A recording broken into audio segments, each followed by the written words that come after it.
Misunderstandings and over thinking ఈ మధ్య చాలామంది వీటి వల్ల స్ట్రగుల్ అవుతున్నారు. సో ఈ వీడియోలో వాటి పని పడదాం. సో మిస్అండర్స్టాండింగ్స్ అండ్ ఓవర్ థింకింగ్కి వన్ అండ్ ఓన్లీ రీజన్ ఏంటి అంటే, నాకు వచ్చిన ప్రతి ఆలోచన నేను సీరియస్గా తీసుకోవడం, నాకు వచ్చిన ప్రతి ఆలోచన నిజమని నమ్మడం.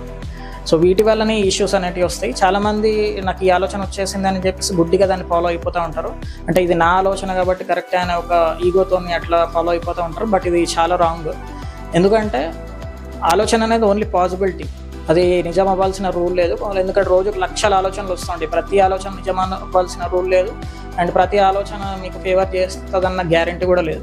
సో అందుకే ఏంటంటే మనం దీన్ని ముందు అర్థం చేసుకోవాలి. అండ్ భగవద్గీతలో కూడా శ్రీకృష్ణుడు చెప్తాడు, ఆ జ్ఞానాన్ని దగ్ధ కర్మ అని అంటాడు. అంటే ఫస్ట్ నువ్వు చేసే ఆలోచన పని కానీ ముందు అది జ్ఞానంతో కాల్చబడాలి. అంటే ఒక ఫిల్టర్ అనేది ఏర్పాటు చేసుకోవాలని చెప్తున్నాడు అక్కడ శ్రీకృష్ణుడు.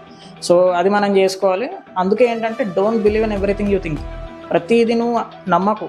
ఫస్ట్ ఒక ఆలోచన వచ్చింది, బయట ఒక పర్సన్ పైన నీకు ఒక ఒపీనియన్ కలిగింది, అది ముందు అది నిజమా కదా అనేది క్లారిటీ తెచ్చుకున్న తర్వాత దాని దగ్గర మనం బిహేవ్ చేయాలి. అంతేగాని వెంటనే మనం ఆ పర్సన్ ఇట్లా ఈ పర్సన్ అట్లా అని ఒక మిస్అండర్స్టాండింగ్స్ ఎప్పుడైతే చేసుకుంటామో అక్కడ మనకి మన మైండ్ డిస్టర్బ్ అవుతుంది అండ్ వాళ్ళు కూడా డిస్టర్బ్ అవుతారు. సో ఇది మీ ఫ్రెండ్స్కి కానీ ఎవరికైనా ఇట్లాంటి స్ట్రగుల్స్ ఉంటే వాళ్ళకి ఇది షేర్ చేయండి. నమస్తే. Let us create a better society.